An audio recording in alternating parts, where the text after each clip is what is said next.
Hello everyone, আশা করি আপনারা সকলে খুব ভালো আছেন আর আমি ভালো আছি। আবার একটি নতুন ব্লগ নিয়ে চলে এলাম। আর আজকের এই ব্লগটা থেকে তো বুঝতেই পাচ্ছেন ক্যাপশন দেখে, হ্যাঁ, আমার বড় মায়ের 36তম বাৎসরিক পুজো আমাদের বাড়ি। আর আগের দিন রাত্রিবেলা আমি বাপের বাড়ি চলে এসেছিলাম, যেহেতু আমাদের বাড়ির এত বড় একটা বাৎসরিক পুজো। তো যেহেতু রাত্রিবেলায় মায়ের বস্ত্র চেঞ্জ করে নিতে হবে, পরদিন সকাল সকাল যেহেতু আমাদের পুজো আরম্ভ হবে, তো তার জন্য মাকে এখন সাজিয়ে গুছিয়ে নেওয়া হচ্ছে রাত্রিবেলায়।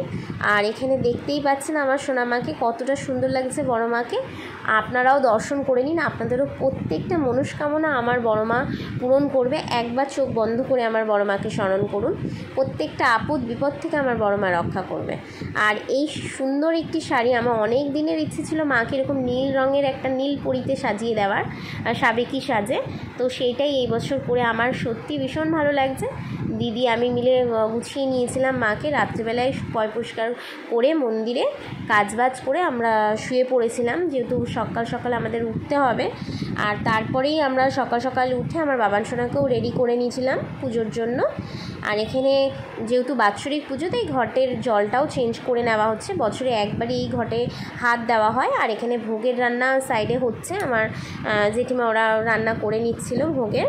আর দেখতে পাচ্ছেন এখানে ভোগের রান্না করা হচ্ছে একে একে সব, যা যা আমাদের বড় মা মানে খেতে ভালোবাসে আর আমরাও সমস্তটাই। আর এখানে প্রসাদ যেহেতু বিতরণ হবে, তার জন্য আলাদা আবার রান্না করা হচ্ছে, সেটাও সকলকে দেওয়া হয়। আর এই যে আমাদের বাড়ির আম গাছ, মানে দেখতে পাচ্ছেন হাত বাড়ালে আম টুকুস করে নিচে আমার হাতে চলে আসবে, এরকম একটা ব্যাপার।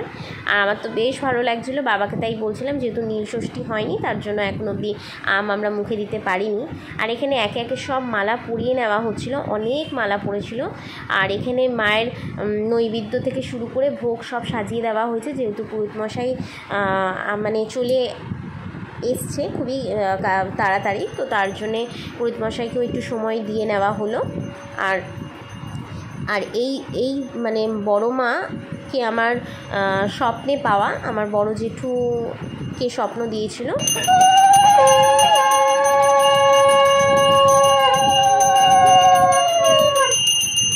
প্রতিষ্ঠা করে নেওয়ার জন্য। তো দেখতে দেখতে 36টা বছর বড় মা আমাদের সাথে, আমাদের এই বাড়িতেই, আর সারাটা জীবন আমাদের সাথে এইভাবেই থাকবে। আর তারপরে এই যে হোমযজ্ঞ পরপর সব হয়ে গেল, আর অঞ্জলিও মা জেঠু জেঠিমা সকলে মিলে দিয়ে নিয়েছিল। আর আমরা এখন প্রসাদের অপেক্ষায় আছি, যেহেতু মাকে একটু বিশ্রাম দিতে হয়, তো তার জন্য আমরা ওয়েট করছিলাম যে সকলে মিলে একটু গল্পগুজব করে তারপরে প্রসাদ বিতরণ করা হবে। তো ভিডিওটা আপনাদের কেমন লাগলো অবশ্যই কমেন্টে জানাবেন। আর ভিডিওটা ভালো লাগলে লাইক শেয়ার সাবস্ক্রাইব করতে ভুলবেন না। আজকের মতো এইটুকুই, আবারও দেখা হবে নেক্সট ব্লগে।